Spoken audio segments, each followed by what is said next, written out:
ہوں کہ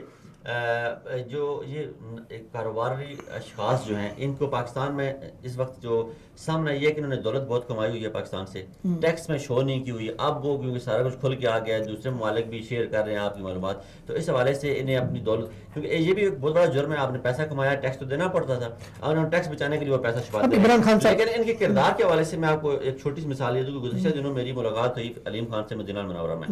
تو ریاض میں ایک پاکستانی شہری تھا، میں آج تک اس کا والا نام بھی مجھے یاد نہیں رہا اس کا کیا نام تھا، اس نے کہیں تصویریں دیکھی سوشل میڈیا پہ، تو اس نے فوراً مجھ سے رابطہ کیا، اس نے مجھے کہا کہ یار میرا پلاٹ ہے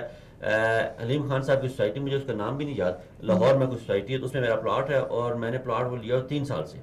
پیسے سارے پے کر چکا ہوں میں، تو ان کے سیکرٹری کو میں فون کرتا ہوں وہ مجھ سے بدتمیزی کرتا ہے، تو مجھے پلاٹ نہیں ملا، میں نے گھر بنانا ہے، آپ کو پتہ ہے میری نوکری ختم ہونے والی ہے، میں پاکستان جانا چاہ رہا ہوں، میں گھر بنا کے شفٹ کرنا چاہ رہا ہوں، تو میرے ساتھ ہی تھے حلیم خان صاحب، تو میں نے حلیم خان صاحب کو دکھایا، میں نے کہا یار یہ آپ کا کام ہے،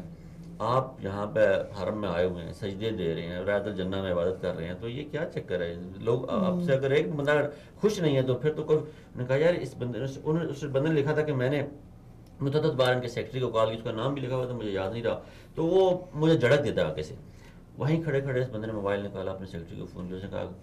2 دن کے اندر اندر معاملہ سالو ہونا چاہیے، میں اس سے بے فکر ہو گیا، میں نے کہا چلے ٹھیک ہے، 10-15 دن بعد اس بندے نے خود ہی مجھ سے رابطہ کیا، اس نے کہا جی میرا معاملہ تو 2 دن بعد ہی ٹھیک ہو گیا تھا، مجھے یاد نہیں رہی، میں خوشی میں ذرا آج آپ کو بتا رہا ہوں کہ مجھے وہ پلاٹ مل گیا، علیم خان صاحب نے وہ خصوصی طور پہ اس میں انوالومنٹ کی اور مجھے وہ معاملہ سارا کلیئر کرایا۔ مسئلہ یہ ہے کہ یہ لوگ مصروف ہوتے ہیں، ان کے ساتھ جڑے اشخاص جو ہیں وہ اپنے نمبر بنانے کے چکر میں ایسی وارداتیں جو ان تک لاتے ہی نہیں ہیں، تو وہ معاملات کلیئر نہیں ہوتے لوگوں کے، تو پھر ان کے کردار پہ انگلیاں اٹھائی جاتی ہیں، جو بالکل ٹھیک ہے، جس بندے کو حق نہیں ملتا وہ یہی سمجھتا ہے کہ یہ غاصب ہے، میرا حق کھا گیا ہے۔ تو پرسنلی علیم خان کی شخصیت کا جو یہ ایک سامنا میرے سامنے جو اب تو ظاہر ہے ان کو وزیر اعلیٰ بنانا مجھے اچھی بات جو لگی 2 حوالے سے، ایک تو عمران خان صاحب کے دیکھو قریبی لوگوں کو پکڑا گیا، عمران خان پاور میں ہے، وزارت داخلہ اس کے نیچے کوئی انٹرفیئر نہیں، دونوں اے ٹی ایم جو ہیں اور ان کا بڑا کردار ہے عمران خان صاحب کو اس مقام تک مجھے تو یہ لگتا ہے کہیں اس کے پیچھے بھی اسٹیبلشمنٹ کا عمران خان کو فائنینشلی کمزور کیا جائے۔ اچھا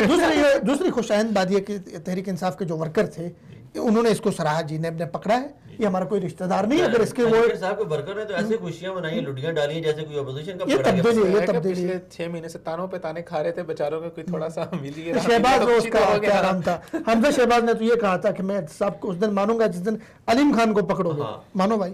عوید صاحب سے لے رہا ہوں۔